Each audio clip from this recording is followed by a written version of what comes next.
찬양하시겠습니다. 나의 마음에 무궁화 꽃이 피었습니다. 샤론의 꽃이 무궁화 꽃입니다. 나의 마음에 예수님을 상징하는 그 샤론의 꽃, 무궁이 지지 않는 무궁화 꽃, 그 무궁화 샤론의 꽃이 우리 가운데 늘 풍성하시길 주님 이름으로 축원합니다. 오늘 이 본문의 말씀은 우리 그리스도인들이 그리고 온 세상 사람들이 가져야 할 영생을 얻기 위한 가장 기초적인 알파벳입니다. 영혼의 영생에 관하더라 잊지 말아야 하고, 날마다 이해해야 하고, 날마다 새롭게 이해해야 하고, 날마다 풍부하게 이해해야 하고, 실제적으로 피부에 와닿아야 하고, 예외 없이 모든 사람들이 알아야 하고, 또한 우리가 먹어야 할 공통의 생명의 양식이며 인류 역사의 중심이며 또한 역사의 영생에 이르는 유일한 길입니다.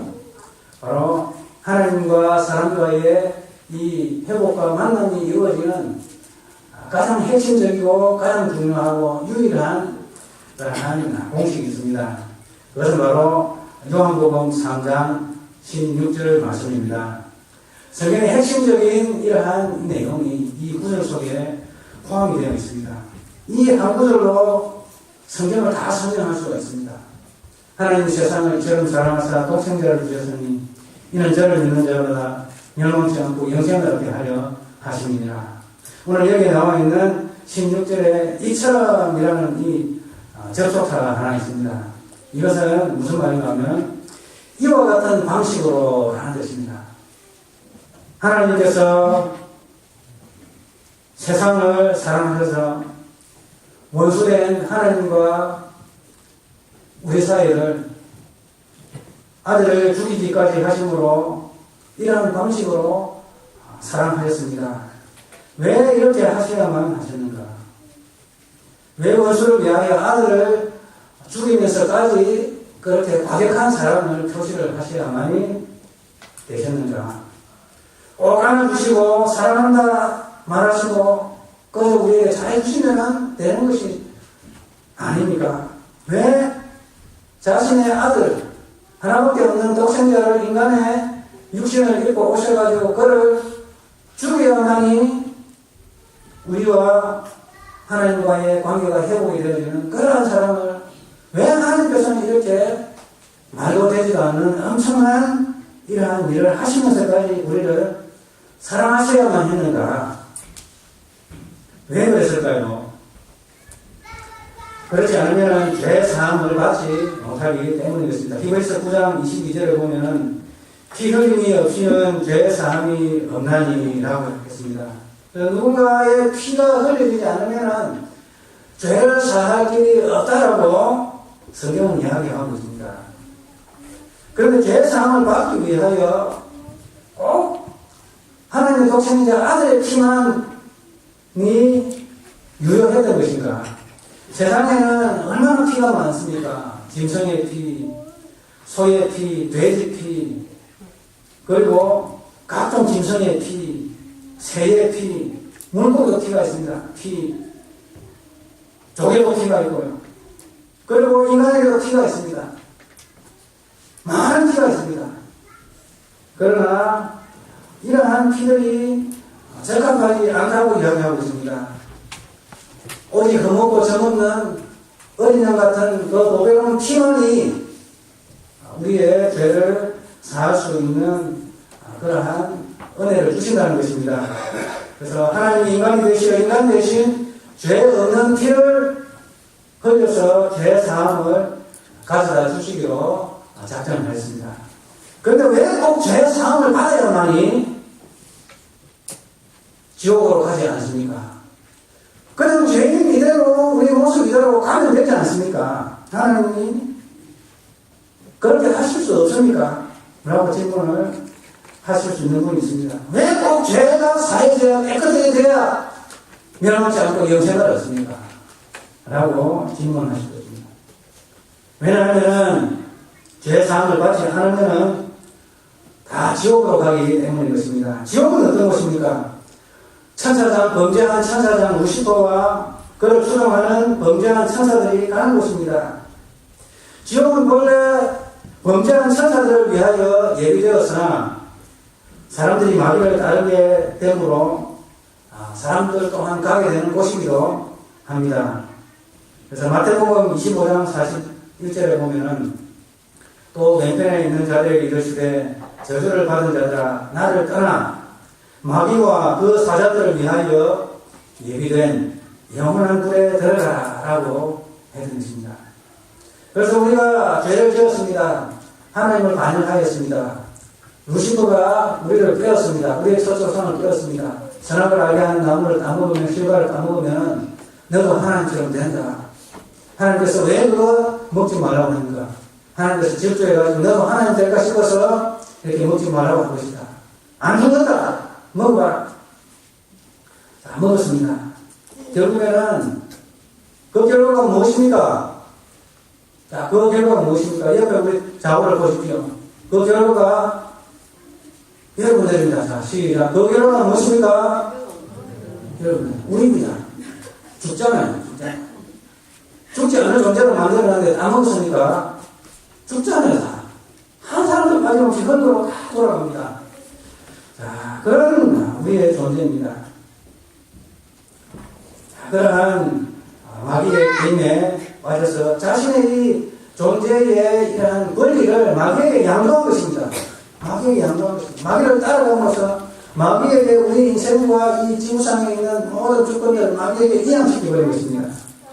자, 그리하여서 본래 범죄한 천사들을 위해서 가게 된 그러한 곳에 바로 마귀를 추방했던 우리 죄인들이 함께 지옥으로 갈 수밖에 없기 때문에 이 죄 사함이 이루어지지 않고서는 다 같이 지옥 갈 수밖에 없는 그런 불쌍한 존재들이기 때문에 하나님께서 죄를 사하시고자 하셨던 것입니다. 죄 용서를 위해서는 아무 피가, 아무의 피로, 어느 누구의 피로 그것을 깨끗하게 할 수 없습니다. 바로 독생자 예수 그리스도를 이 땅에 보내셔서 인간이 저질러 놓은 그 인간의 죄악을 우리 하나님 아버지께서 수습하셨습니다. 자, 그런데 타락한 천사들에게는 회개의 기회를 주지 않았습니다. 타락한 천사들에게는 사람들에게는 회개할 기회를 주고 독생자 예수 그리스도를 믿으면 멸망치 않고 영생을 얻을 기회를 주셨지만은 타락한 천사들에게는 회개의 기회를 전혀 주지 않았습니다. 그저 심판만 하실 뿐입니다. 그런데 타락한 이 천사의 게임을 받아서 인간이 죄를 지었는데 왜 인간에게는 벌을 주지 않냐고 회개할 기회를 주셨는데 왜 마귀는 다 지옥으로 보내지 않으십니까? 인간이라는 어떠한 존재에게 타락한 천사들에게는 없는 용서의 기회를 주셨는가? 우리는 그것을 한번 살펴보고자 합니다. 첫 번째로 인간은 마귀에 의해서 게임을 받았기 때문입니다. 자기 스스로 죄를 지었지만은 그 원인 제공자는 마귀라는 것입니다. 그래서 마귀는 그러한 마귀에 의해서 2차적으로 죄를 지음을 당했기 때문에 기회를 주신 것입니다. 그리고 두 번째로는 타락 전에 아담과 하와가 타락하기 전에 가졌던 하나님께서 자신의 형상으로 만드신 그 인간을 보실 때에 너무너무 사랑했고 너무너무 좋아했던 것입니다. 그 첫 기억을 잊지를 못하시는 것입니다. 여러분들에게 첫사랑의 기억이 있을 것입니다. 그것이 이루어지든 이루어지지 않았든 짝사랑이든 이러한 사람에 대한 첫사랑의 기억을 하고 계실 것입니다. 그것이 너무나도 아름답고 귀합니다. 그래서 인간들의 노래를 보면 거의 3분의 1 이상이 사랑에 관한 노래입니다. 저희 아버지가 2명하고 결혼했습니다. 첫 번째 여자는 저를 낳아준 30살 때 돌아가신 어머니입니다. 두 번째는 재혼을 하셨는데 재혼하실 때에 어머니가 43살에 이렇게 오셨습니다. 동네 잔치가 벌어지고 그렇게 오셨습니다. 오셨는데 이제 어저께 지난 금요일 팔순 잔치를 가지고 있습니다. 팔순 움직이시지도 못하고 걷지도 못하시고 누워만 계시는데 저희들이 팔순 잔치를 하기 위해서 내려가고 가족들이 가서 축하해주고 축복송 불러주고 함께 기도하고 또 함께 바이올린, 클라리넷, 기타, 피아노 손자, 손녀들이 연주하는 곡에 맞추어서 지금까지 지내온 것 주의 크신 은혜라 그렇게 했습니다. 그런데 제 아버지가 가끔씩 옛날 돌아가신 어머니 이야기를 가끔씩 하십니다. 너무 빨리 돌아가셨다. 그리고 동네 계모임이나 친척들 계모임에 가면은 항상 부르는 18번 곡이 있습니다. 다시 한번 따라 하시겠습니다. 얄밉게 떠난 이마 얄밉게 떠난 이마 내 청춘 내 순정을 깃밟아 놓고 얄밉게 떠난 이마 이 노래를 항상 부르습니다. 그래서 먼저 떠나간 사랑했던 그 여인에 대한 그러한 기억이 가슴을 애절하게 하는 것 같습니다. 그래서 항상 부를 때에 그 노래 부르더라고요. 얄밉게 떠난 사람, 얄밉게 떠난 사람. 하나님 아버지께서는 또 다른 노래 있습니다.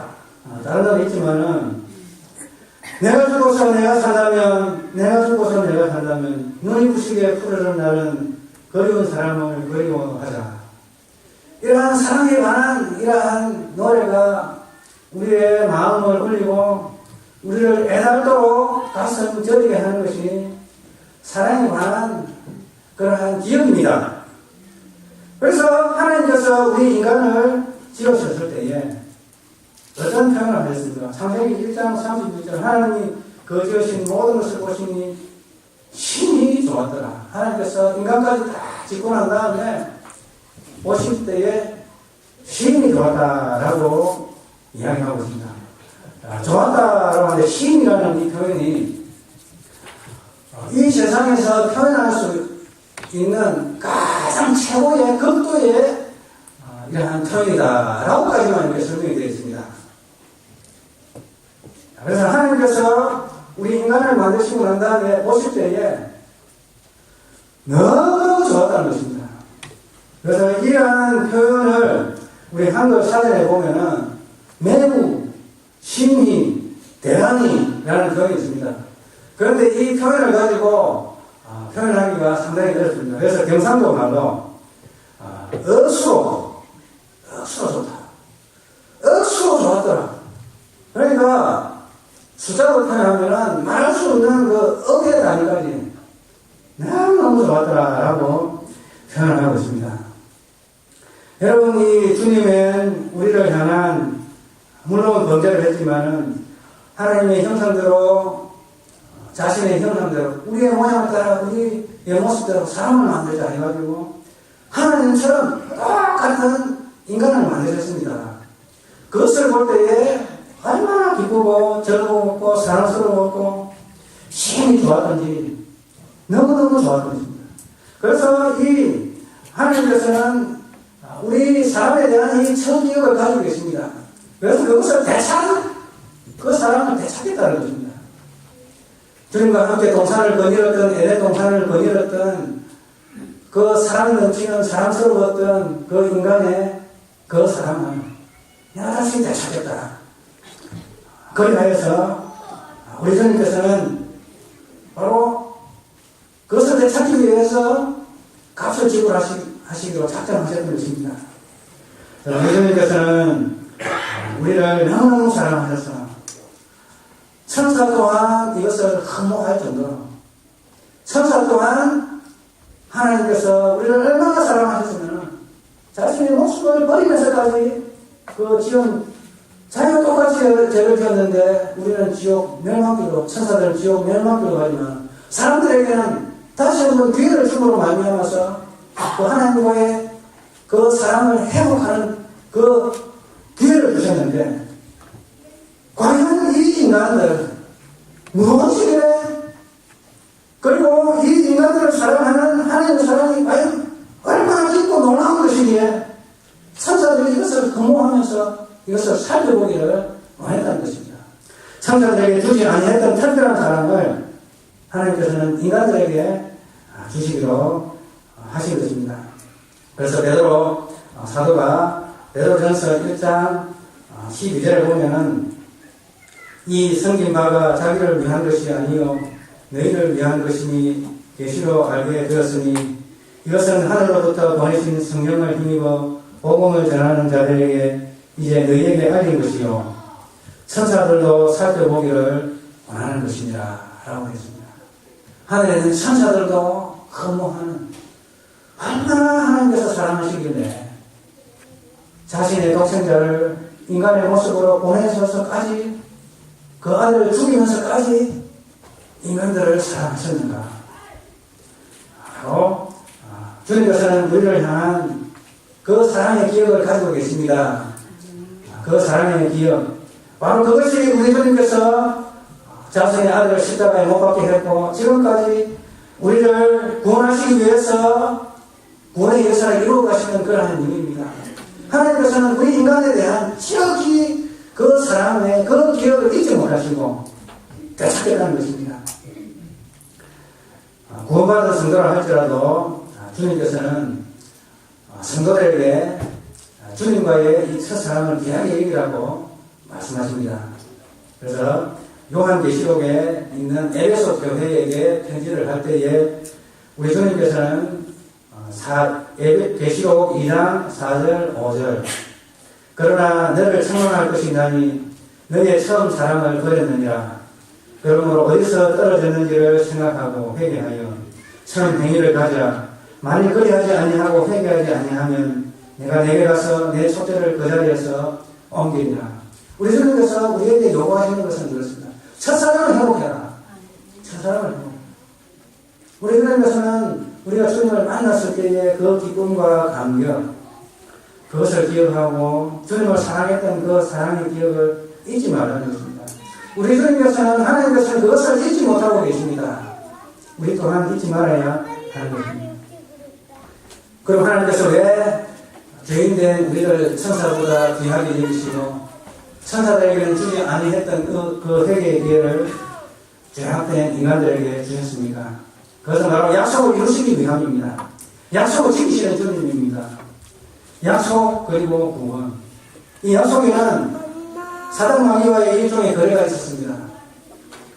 창세기 3장 15절 내가 너가 누굽니까?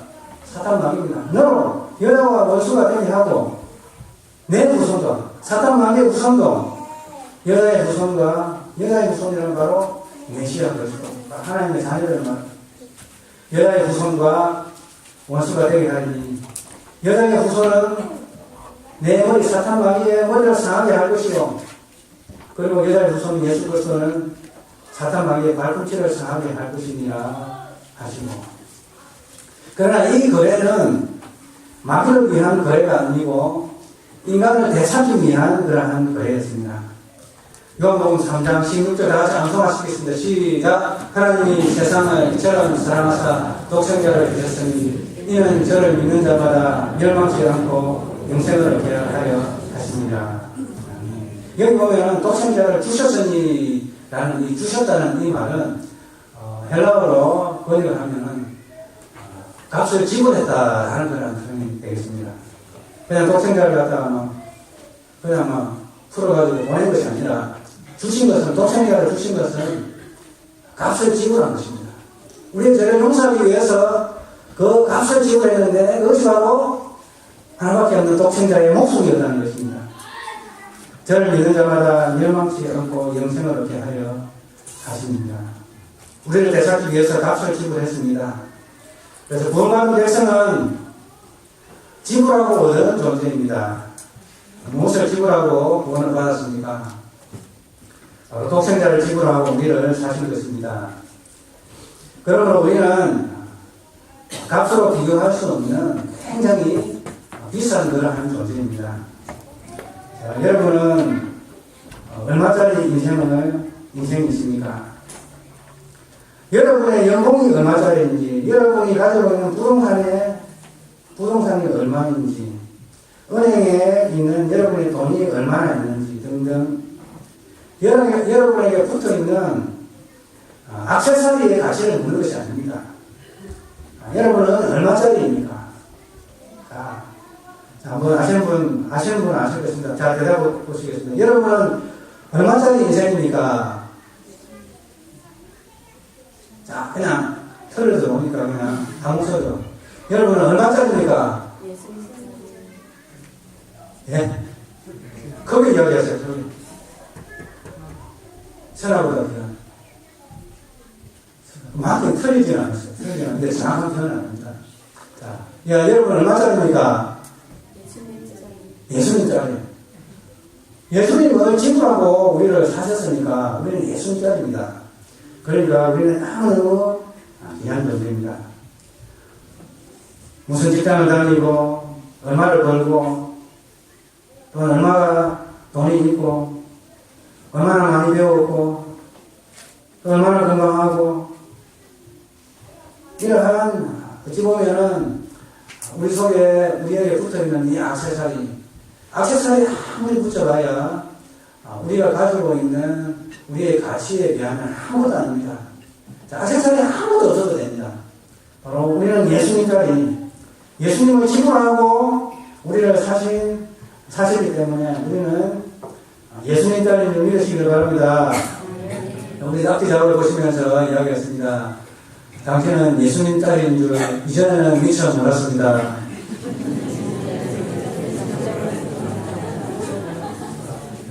예수님 딸입니까? 그렇게 안 보인다 할지라도 우리의 마음을 바꿔서 하나님이 그렇게 말씀하셨기 때문에 우리 서로를 예수님 딸로 여겨야 줄 믿습니다.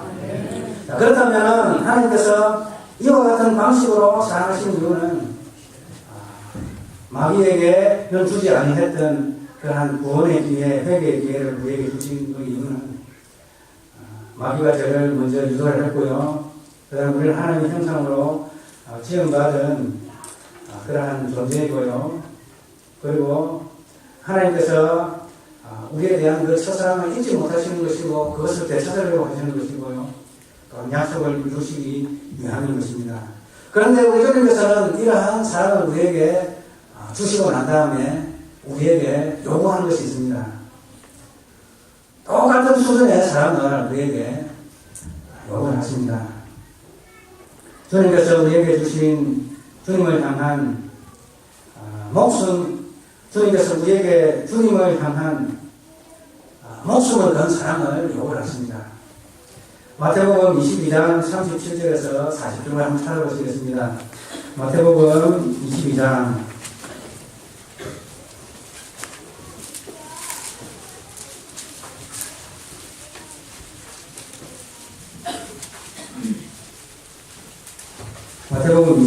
37절에서 40절 말씀입니다. 자, 한 목소리로 읽겠습니다. 시작. 주께서 이르시되 내 마음을 다하고 목숨을 다하고 뜻을 다하여 주 너희 하나님을 사랑하라 하셨으니 이것이 크고 특별한 계명이요 둘째도 그와 같으니 내 이웃을 내 자신같이 사랑하라 하셨으니 이 두 계명이 온 율법과 선지자의 강의입니다. 아멘. 왜 주님께서 목숨을 다하여 뜻을 다하여 힘을 다하여 사랑하라고 하셨습니까? 주 너희 하나님. 왜냐하면 우리 주님께서는 그렇게 우리를 사랑하시기 때문에 그러한 노력을 하시는 것입니다. 우리 주님께서는 마음과 뜻과 정성을 다하고 목숨을 다하여 우리를 사랑하셨습니다. 그래서 우리도 주님을 사랑할 때에 주님께서 우리에게 주셨던 그 사랑 받기를 원하시는 것입니다. 또 주님께서는 형제들에게 대한 목숨 건 사랑을 요구하십니다. 형제를 향한 목숨 건 사랑을 함으로써 하나님께 대한 목숨 건 사랑을 증명을 할 수가 있다고 그럽니다. 요한일서 3장 16절, 요한복음 3장 16절, 요한일서 3장 16절. 요한복음 3장 16절은 하나님과 우리 사이의 관계이고, 또한 요한일서 3장 16절은 요한이 같은 저자가 지은 것으로서 주님의 말씀에 대한 재해석입니다. 그래서 요한일서 3장 16절은 목숨 건 사랑을 받은 자로서 우리는 어떠한 사람의 형제를 해야 할 것인가? 그것을 요구하고 있습니다. 요한일서 3장 16절 한번 찾아보시겠습니다.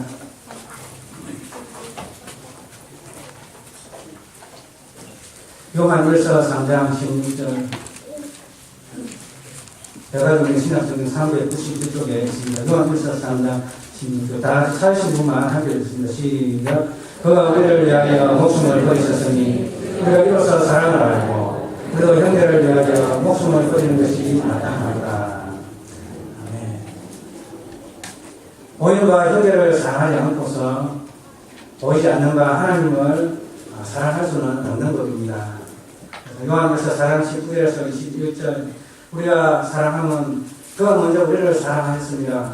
누구든지 하나님을 사랑하노라 하고 그 형제를 미워하면 이는 거짓말 하는 자니 보는가 그 형제를 사랑하지 아니하는 자는 보지 못하는 바 하나님을 사랑할 수 없느니라. 우리가 이 계명을 주께 받았나니 하나님을 사랑하는 자는 그 형제를 사랑하시니라 라고 이야기하고 있습니다.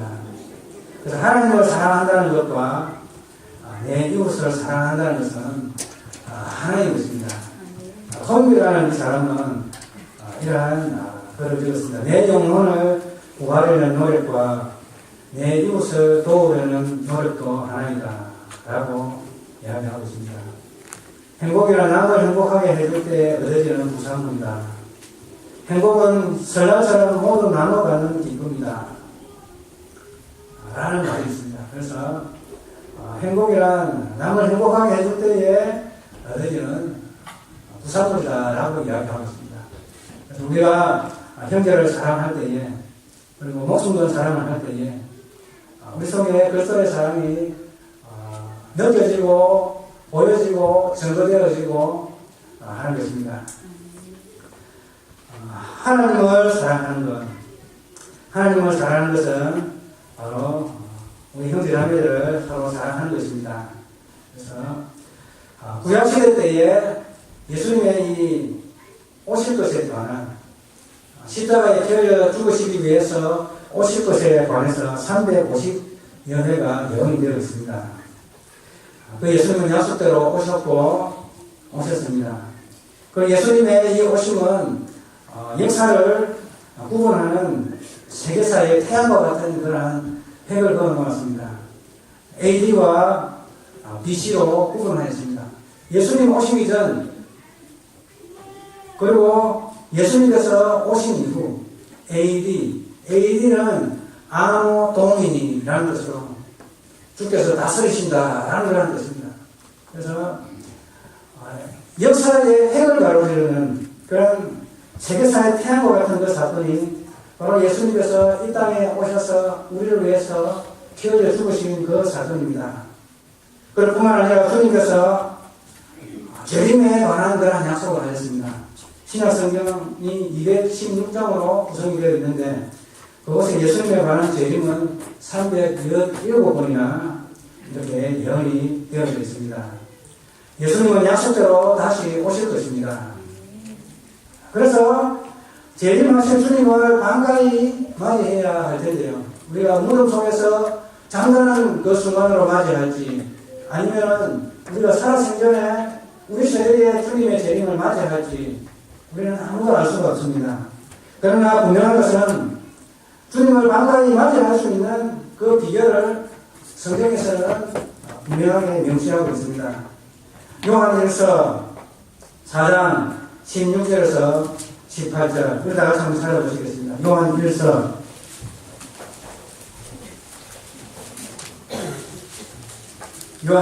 4장 16절에서 18절 제가 읽는 신약성경 391쪽에 있습니다. 요한일서 4장 16절 18절 다 같이 찾으셨으면 한 목소리로 읽겠습니다. 시작. 하나님이 우리를 사랑하시는 사랑을 우리가 알고 믿었노니 하나님은 사랑이시다. 사랑 안에 거하는 자는 하나님 안에 거하고 하나님도 그의 안에 거하십니다. 이로써 사랑이 우리 안에 온전히 이루어진 것은 우리로 심판날에 담대함을 가지게 하려 하니 주께서 그러하신 것 같이 우리도 이 세상에서 그러하니라.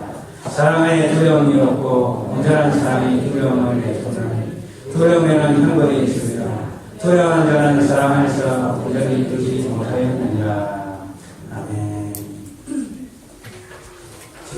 19절은 우리가 사랑하면 그가 먼저 우리를 사랑하셨습니다. 그래서 하나님의 사랑을 받은 자, 우리는 당연히 형제 자매를 사랑함으로써 또한 우리 하나님의 사랑을 증명해야 하는 것입니다. 재림하실 때에 주님을 반가이 맞이할 수 있는 준비가 여러분 되어 있었습니까? 우리 자신을 바라볼 때에 주님을 반가이 맞이할 준비를 해야 되겠습니다. 두려움으로 떨므로서 주님을 맞이할 필요가 없지 않습니까? 우리는 사랑 안에 두려움이 없고 온전한 사랑이 두려움을 내주는 두려움에는 형벌이 있기 때문인 것입니다. 두려워하는 자는 사랑 안에서 온전히 이루지 못하기 때문인 것입니다. 그러므로 우리는 거짓 없는 형제 사랑의 이름으로서 하나님을 사랑하는 것은 우리가 증거하고 나타내는 그러한 하나님의 사랑받은 자로서 또한 하나님을 사랑하는 또한 이웃을 사랑하는 그런 쪽으로 여러분 되시길 주님의 이름으로 축원합니다. 하나님 아버지 감사합니다. 하나님 세상을 이처럼 사랑하사 독생자를 주셨으니 이는 저를 믿는 자마다 멸망치 않고 영생을 얻게 하려 하십니다. 그가 우리를 위하여 목숨을 버리셨으니 우리가 이로써 사랑을 알고 우리도 형제들을 위하여 목숨을 버리는 것이 마땅하도다. 주께서 우리에게 주신 하나님 자녀됨의 이 공분을 우리가 잊지 아니하고 늘상 살아갈 수 있도록 인도하여 주옵소서. 사랑을 받고 또한 받을 뿐만 아니라 사랑을 주는 그러한 건강한 우리 그리스도인들 되어지도록 은총 허락하여 주실 줄 믿사오며 주 예수 그리스도의 이름으로 기도드리옵나이다.